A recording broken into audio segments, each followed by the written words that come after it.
Grand news కి స్వాగతం. నేటి ముఖ్యాంశాలు.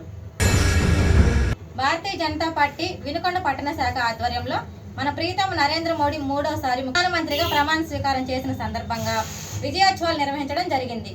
వినుకొండ పట్టణం మెయిన్ బజార్లోని మద్దు అయోధ్య షాపు వద్ద నరేంద్ర మోడీ పటానికి పాలాభిషేకం చేసి టపాసులు కాల్చి 74 కేజీలు బరువు కలిగిన నరేంద్ర మోడీ మిఠాయిలు పంచడం జరిగింది. మన నరేంద్ర మోడీ నాయకత్వంలో భారతదేశం అగ్రరాజ్యంగా అభివృద్ధి చెందిన దేశంగా రూపొందించాలని, సంక్షేమ రాజ్యంగా ఏర్పడాలని పట్టణ అధ్యక్షులు ఆడిటర్ రాఘవులు అన్నారు. ఈ కార్యక్రమంలో పట్టణ ఉపాధ్యక్షులు సుధా గణేష్ బాబు, గర్రె అనిల్, గర్రె రామచంద్రరావు, అన్నా సాయి, తాత నారాయణమూర్తి, ఘంటసాల రమేష్, దోగిపర్తి బాబు, తాళ్ళూరి కాంతారావు తదితరులు పాల్గొన్నారు.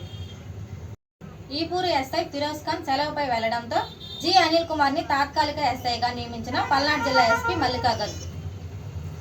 నూజెండ్ల బస్టాండ్ సెంటర్లో బాలకృష్ణ జన్మదిన వేడుకలు. ఈ కార్యక్రమంలో లగడపాటి శ్రీనివాసరావు, బేతపూడి చిరంజీవి, బ్రహ్మనాయుడు, వెంకట్రావు, సాఫ్ట్వేర్ ఉద్యోగులు, తెలుగుదేశం పార్టీ, జనసేన పార్టీ కార్యకర్తలు పాల్గొన్నారు. అంబేద్కర్ ఆశయాలు మోడీతోనే సాధ్యం. భారతీయ జనతా పార్టీ ఎన్డీఏ కూటమి మూడవసారి అధికారం చేపట్టిన సందర్భంగా Vinukonda Bharatiya Janata Party co convener MV Apparao ఆధ్వర్యంలో మిఠాయిలు పంపిణీ చేశారు. ఈ సందర్భంగా ఆయన మూడవసారి ముచ్చటగా భారతీయ జనతా పార్టీ అధికారంలోకి వచ్చిన సందర్భంగా ధన్యవాదాలు తెలియజేశారు. ప్రపంచంలోనే భారతదేశాన్ని విశ్వగురువు చేయడానికి నరేంద్ర మోడీ కృషి చేశారని కొనియాడారు. ఈ కార్యక్రమంలో పల్నాడు జిల్లా యువమోర్చా ప్రధాన కార్యదర్శి కోవలకొండ జాన్బాబు, ఈపూరు మండలం అధ్యక్షులు వేమ ఏడుకొండలు, సేవలేపురం మండలం అధ్యక్షులు పూరేటి పేరయ్య, కంచర్ల వీరబాబు తదితరులు పాల్గొన్నారు. సీఎం ప్రమాణ స్వీకార కార్యక్రమంపై సీఎస్ సమీక్ష.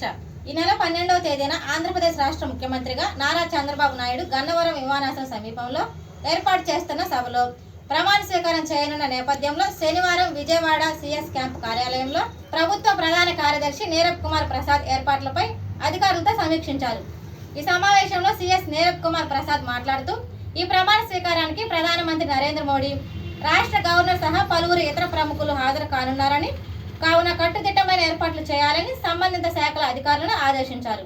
డీజీపీ హరీష్ కుమార్ గుప్తా మాట్లాడుతూ విస్తృతమైన బందోబస్తు ఏర్పాట్లు చేస్తున్నట్లు తెలిపారు. అదేవిధంగా ఈ కార్యక్రమానికి హాజరయ్యే వారికి వాహనాల పార్కింగ్ కు ప్రత్యేక ఏర్పాట్లు చేస్తున్నట్లు చెప్పారు. ఈ సమావేశంలో ప్రత్యేక ప్రధాన కార్యదర్శి ఎంటీ కృష్ణబాబు, రవిచంద్ర, శశి భూషణ్ కుమార్ తదితరులు పాల్గొన్నారు. పల్నాడు జిల్లా వినుకొండ నియోజకవర్గం సేవల్యాపురం మండలం వేల్పూరు గ్రామాలలో మాదిగలపై తెలుగుదేశం పార్టీకి చెందిన భూస్వాములు కత్తులు, ఇనపరాడ్లతో సామూహికంగా దాడి. వైసీపీ, టీడీపీ రెండు పార్టీలకు ఓట్లు వేసిన దళితులపై దాడి. బాధితులను వినుకొండ ప్రభుత్వ హాస్పిటల్లో పరామర్శించిన బీఎస్పీ రాష్ట్ర కార్యదర్శి నేరెళ్ల రాజు, పార్టీ నాయకులు మాసిపోగు యేసోబు, ఖమ్మంపాటి నాగవంశీ తదితరులు పాల్గొన్నారు. వేల్పూరు మాదిపల్లి మీదకి 100 మంది కమ్మ కులస్తులు టీడీపీ నాయకులైన బొల్లా పేరయ్య, సాదినేని కృష్ణమూర్తి, పూరేటి శ్రీకాంత్, పారా చౌదరి తదితరులు మరొక 60 మంది కత్తులు, గొడ్డళ్లు, ఇనపరాడ్లు తీసుకొని మాదిపల్లి మీదకి వచ్చి విచక్షణ రహితంగా దాడి చేశారు.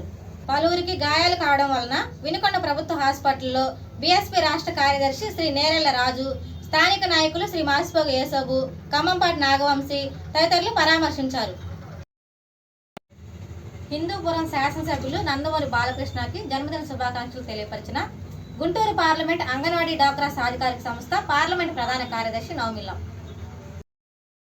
మూడవసారి భారత ప్రధానిగా బాధ్యతలు చేపట్టిన శ్రీ నరేంద్ర మోడీ గారికి కేంద్ర మంత్రిగా ప్రమాణ స్వీకారం చేసిన గుంటూరు పార్లమెంట్ సభ్యులు డాక్టర్ పెమ్మసాని చంద్రశేఖర్ మరియు కేంద్ర మంత్రిగా ప్రమాణ స్వీకారం చేసిన మన సిక్కోలు బిడ్డ బీసీ నేత శ్రీ కింజరపు రామ్మోహన్ రావు గారికి హృదయపూర్వక శుభాకాంక్షలు తెలియపరిచిన గుంటూరు పార్లమెంట్ అంగన్వాడీ డాక్రా సాధికారిక సంస్థ పార్లమెంట్ ప్రధాన కార్యదర్శి నవమిల్లం.